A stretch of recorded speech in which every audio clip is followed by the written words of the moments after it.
They said the company needed leaner minds and sharper instincts, as if decades of loyalty were a liability. That's what Preston Cole told me, CEO of Atrix Systems, while sliding a termination letter across a marble conference table, hands steady like he was offering a menu, not ending 11 years of my life. I'm Marcus Hale, 48, a senior strategic lead in San Diego, California. The meeting lasted under 5 minutes, no eye contact, no handshake.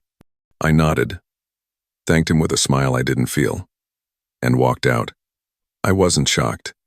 When your badge stops opening the break room 3 days a row, you know.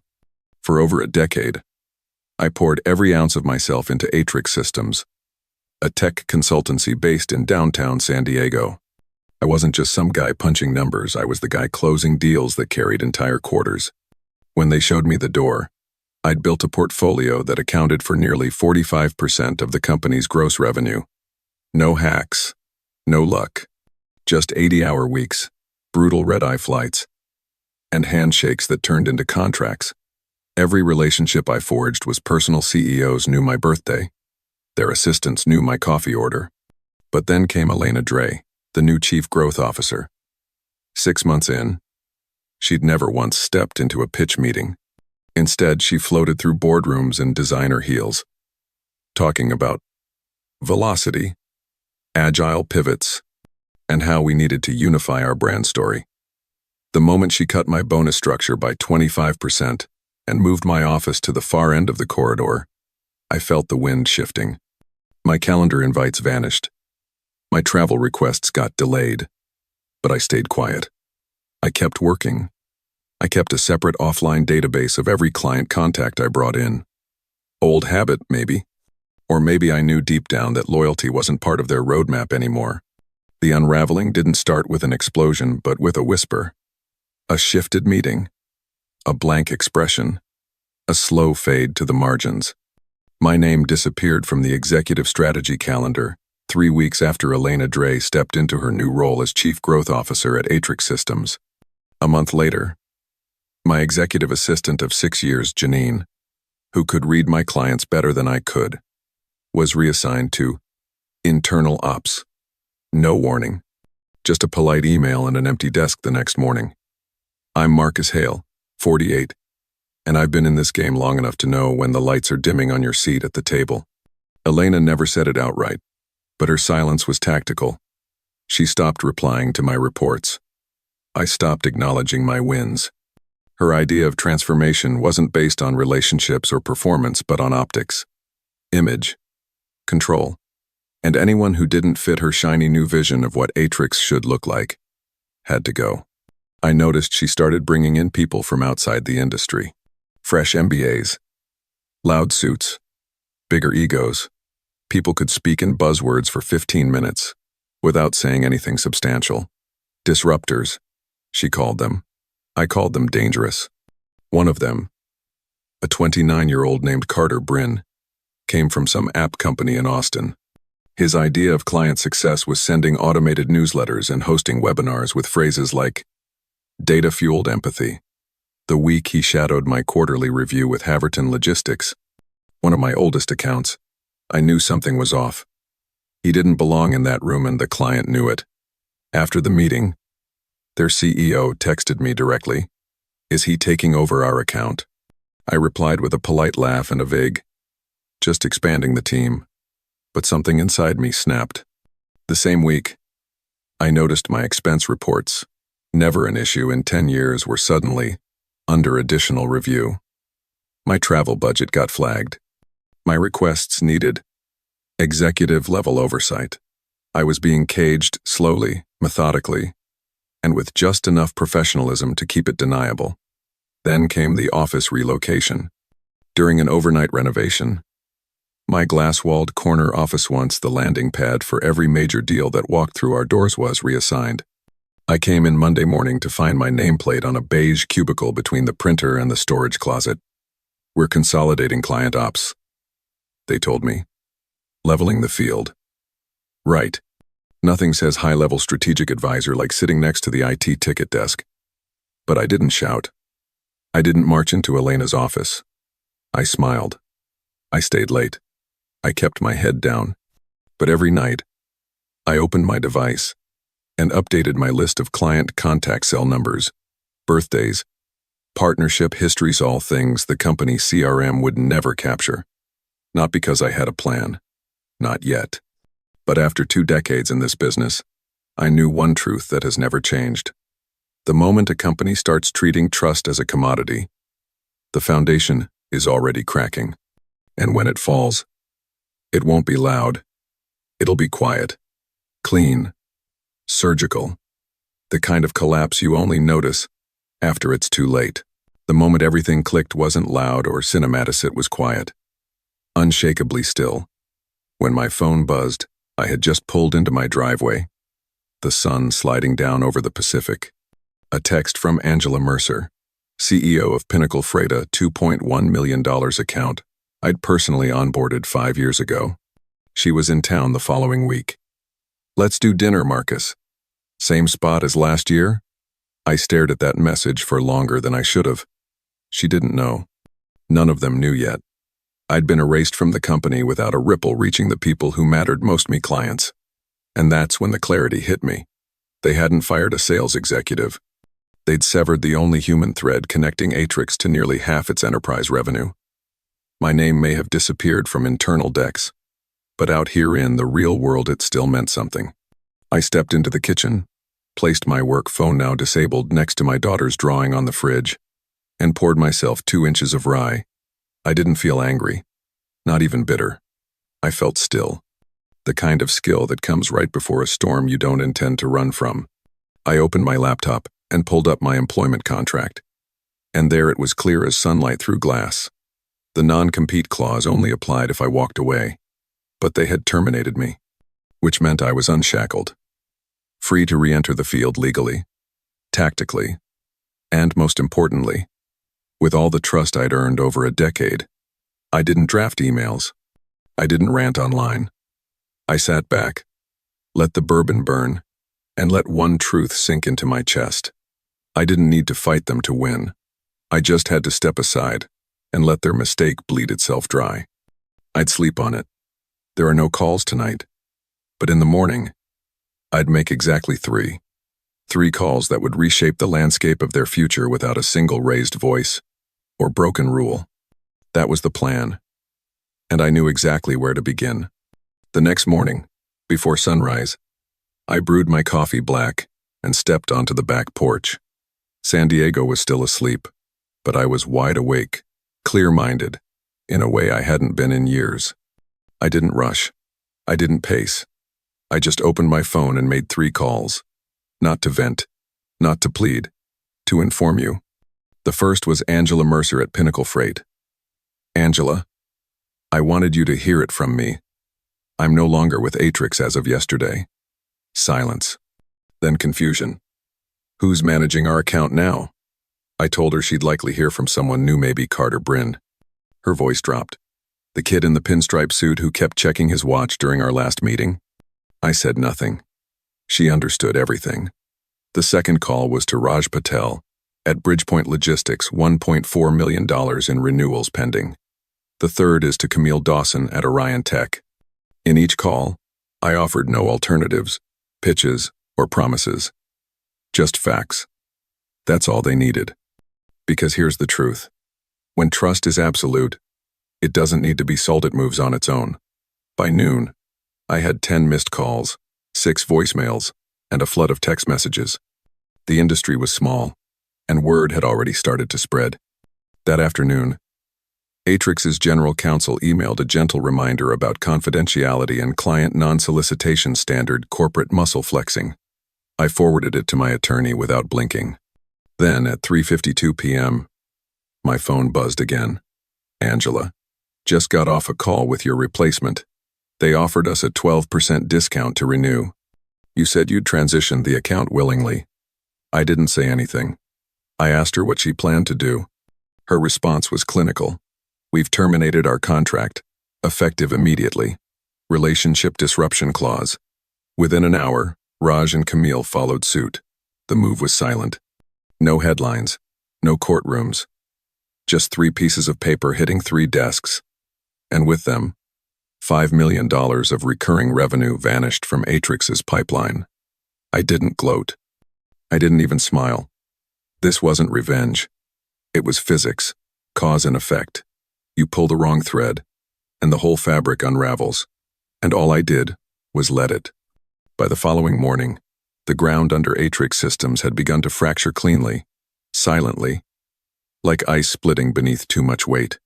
I was still in my home office when Julia, my former assistant, texted from a personal number. Marcus. They're in full panic mode. 5 clients were terminated overnight. Legal's scrambling. Elena's blaming ops. The board's demanding a call by noon. I didn't respond. I just sat there, sipping coffee, watching the skyline shift color. It wasn't the satisfaction I felt. It was an inevitability. You plant weak roots, and the storm will expose them. At 11:12 a.m., my phone lit up again. Number unknown. I answered. Marcus Hale. The voice on the other end was uncharacteristically nervous.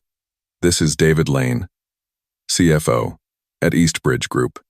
I hear you might be available. Eastbridge wasn't just a competitor. They were a disruptor with legacy clients and real vision, everything Atrix pretended to be. I didn't say yes. I didn't say no. I just said, I'm listening. By 3 p.m., Elena Dre finally reached out. Not through HR, not through counsel, directly. Her email was curt, diplomatic, and dripping in corporate panic. We'd like to revisit your exit terms. Perhaps a consulting agreement for client transition. Compensation package attached. I didn't open the attachment. There was nothing left to transition. That same hour, Angela from Pinnacle Freight messaged again. Just finished canceling our renewal. They sent in someone named Mason to reassure us. It didn't work. Too many assumptions. Too much spin. I told them we signed with you, not with Atrix. She wasn't the only one. Camille from Orion, Raj from Bridgepoint, then 6 others. The dominoes didn't fall, they collapsed. By 6 p.m., $8.3 million in projected renewals had vanished. From Atrix's Pipelanino press release. No drama. Just contracts pulled like life support, quiet and final. That evening, Julia called again. They've scheduled an emergency board review for tomorrow, Elena's pointing fingers. Mason's trying to distance himself. The CEO's asking how no one saw this coming. The answer was simple. They underestimated the thing. They couldn't quantify loyalty. Not to a logo, not to a brand, but to a human being who showed up, knew their names, answered their calls at 9 p.m., and never once made them feel like just another line item. Atrix had measured everything: conversion ratios, churn rate, cost per acquisition, but they forgot the one variable you can't control: trust earned over time. By 8:45 p.m., the last email of the night arrived. It was from Malcolm Reed, CEO of Ventura Capital, the group behind Atrix's pending acquisition. Mark assured, what's happening? I want to connect.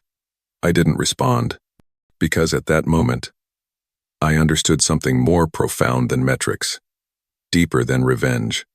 The old world wasn't collapsing because I left, it was because they'd tried to replace a relationship with a spreadsheet. And that never works. Not in this business. Not ever. 2 days after Atrix Systems began to bleed out, the final truth surfaced not as a headline or breaking news, but as a quiet call on a rainy Tuesday morning. Julia, my former assistant, reached out again, this time with a voice that carried weight. Marcus, she said, you need to hear what's happening. It wasn't just Elena pushing her people. It was bigger, coordinated, strategic. I leaned back in my chair, rain tapping the windows of my downtown condo. Talk to me. Julia paused, then continued, her words like a slow knife. Atrix was prepping to sell. Ventura Capital made a private acquisition offer 2 months ago, but they wanted full autonomy over your accounts. Not just your clients. Marcus, your actual relationships. The board agreed, but first, they needed to extract you from the equation. My breath left my lungs before I could speak. This wasn't incompetence. It wasn't personal jealousy. It was a surgical removal. They didn't need to destroy me, they needed to separate me. Sanitized. Detached. They wanted the gold without the miner. And the only way to do that was to eliminate the human variable. Me. I asked Julia how she knew. I'm still assigned to the executive floor. I've seen the paperwork and the back-and-forth emails with Ventura. The strategy wasn't to fire you for underperformance to make it look like you never mattered in the first place. That line landed like a gut punch. I'd spent 11 years building something real. Something that felt untouchable because it was built on connection, not commission. But now, the company I helped grow had turned around and sold the bridge I built after pushing me off it. I stared at the gray California skyline and let the betrayal settle in my bones. Not as anger, but as a revelation. It wasn't that I failed. I succeeded too well. I became irreplaceable in a system that couldn't afford to let anyone be irreplaceable. That afternoon, I made one call to Angela Mercer. Angela, I said quietly, I need to ask, did anyone from Ventura reach out to you in the last couple of months? She didn't answer right away. Then came the confirmation. A man named Thomas. He said he was an industry consultant. Wanted to understand our future direction. I asked a lot of questions about your role. I assumed it was due diligence. I felt my stomach knot.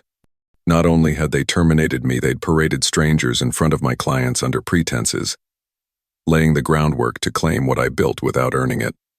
Over the next few hours, I made 5 more calls. Each confirmed the same pattern. Covert meetings, soft pitches, strategic curiosity dressed up as market research. It was a hostile handoff disguised as market evolution. I didn't shout. I didn't threaten. But I did text Malcolm Reed from Ventura Capital, the man behind the scenes. No meeting necessary. I understand the strategy. You're walking away from the only thing keeping that company upright. He replied in under 5 minutes. It was a business decision, Marcus. Nothing personal. But it was personal. It always had been. Loyalty, trust, sacrifice. Those aren't metrics on a spreadsheet. They're not negotiable line items. They're the foundation. And Atrix had tried to swap that foundation for an illusion and efficient machine built on empty titles and interchangeable faces. But clients don't follow systems. They follow people. And now that foundation was gone. And all I had to do was watch it collapse. 1 week after the collapse began, I stood inside the 12th floor office of Hallberg and North Atrix's biggest mid-market rival overlooking downtown San Diego. The skyline looked almost identical from here. But everything else had changed. The office wasn't flashy. It didn't need to be. What mattered was the man across from me, Jayden Hallberg, co-founder and managing partner.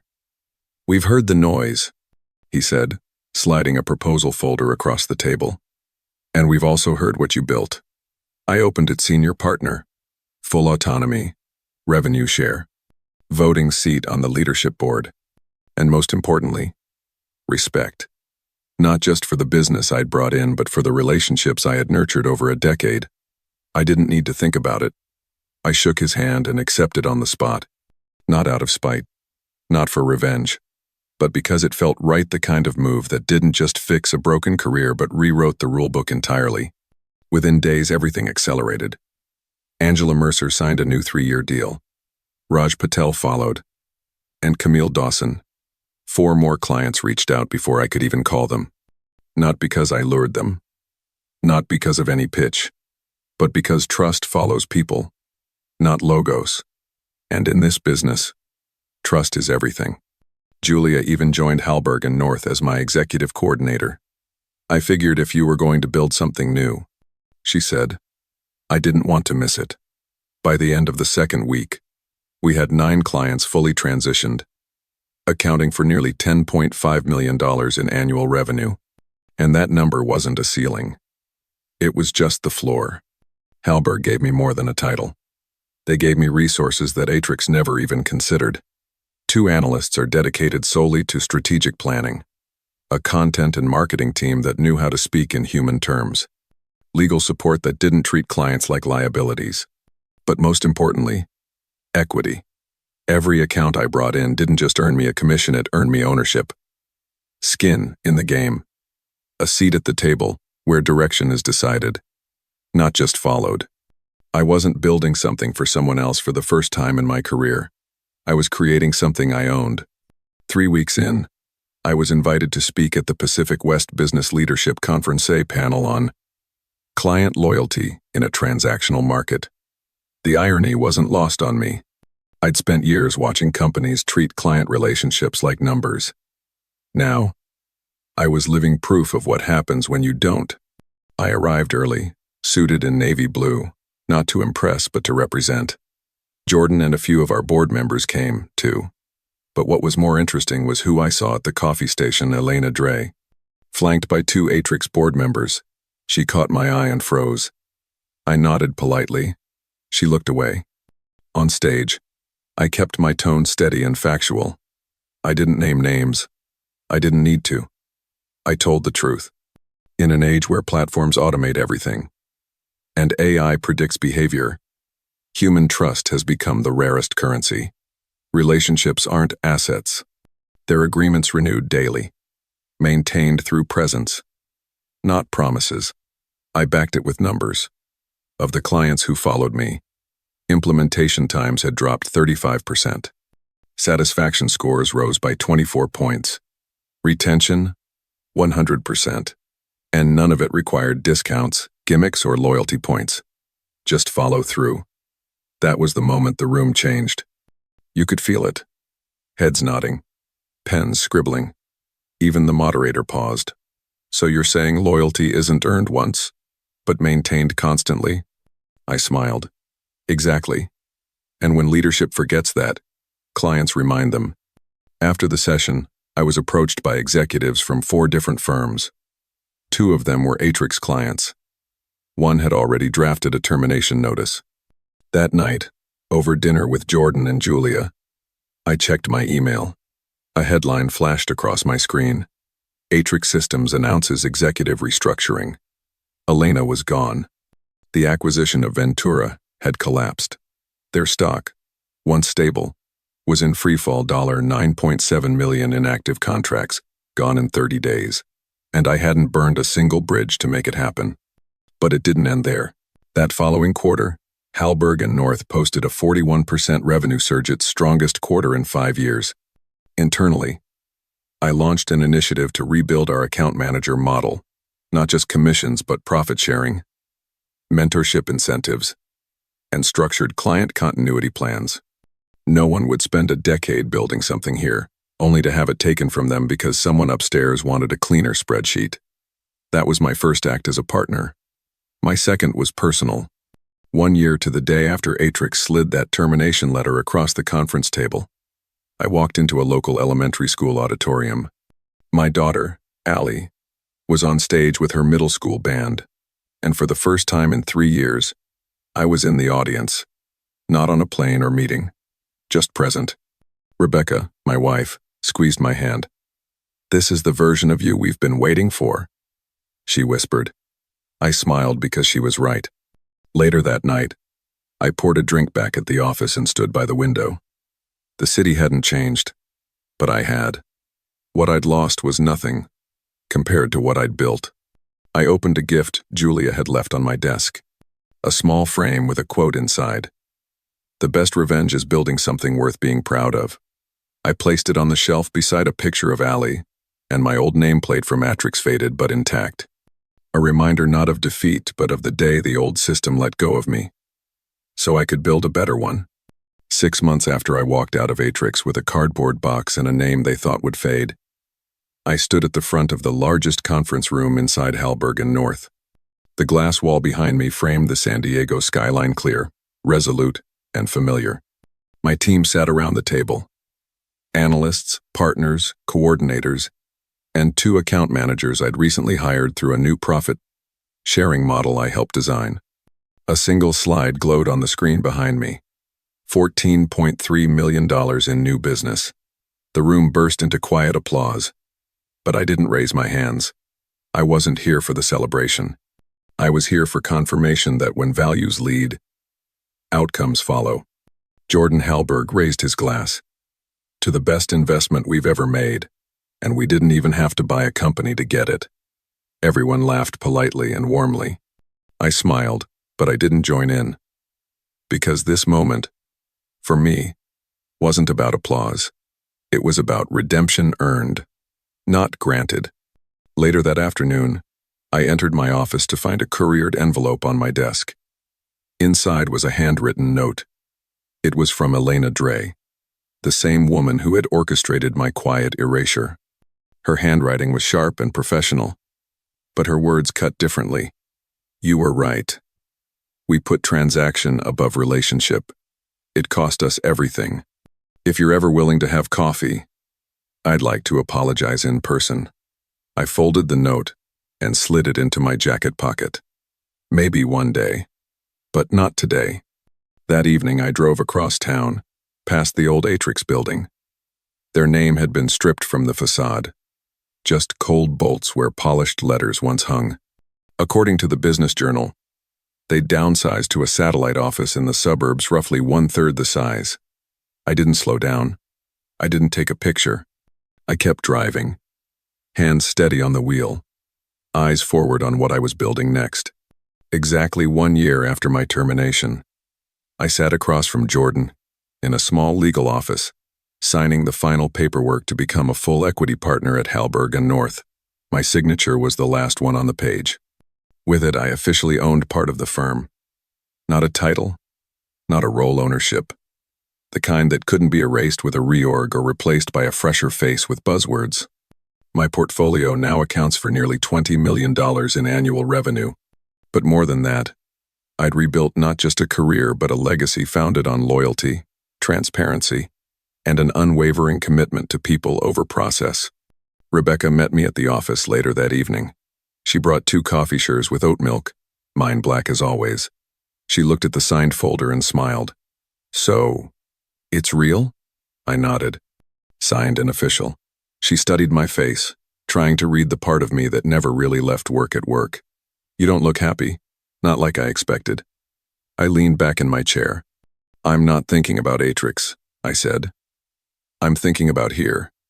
About what we're building and how to protect it. Before she left, I approved 3 new hires under the profit-sharing model. No one here would build something and have it ripped from them when they became too good to control. That was my first act as a partner. My second came in the form of a text from Angela Mercer. Congrats, Marcus. You didn't just land on your feet. You made the ground rise to meet you. I stared at that message, and I felt something rare for the first time in a long while. Peace. I used to believe loyalty was enough if you showed up early, stayed late, and outperformed expectations. The system would protect you. But I was wrong. I've learned, and I want you to remember that loyalty means nothing when it's one-sided. If your value is tied only to results, the moment you're inconvenient, you're disposable. That's why relationships matter more than resumes. Trust travels with Pio Plenot logos. It's earned through late-night calls, consistency, and showing up when it doesn't benefit you directly. The truth is, getting fired wasn't the end of my story. It was the beginning of clarity. It forced me to ask what I was building and who I was building it for. The answer had to change. So, I built something that couldn't be taken away. I built ownership, legacy, and a culture that rewards integrity, not politics. If you're watching this and feel overlooked, replaceable, or stuck, know that your title or paycheck doesn't define your worth. It's defined by the impact you leave in the room after you walk out. Don't wait for permission to protect your value. Design your exit before they design it for you. And when they finally let go of you, make sure they realize they were holding the foundation all along.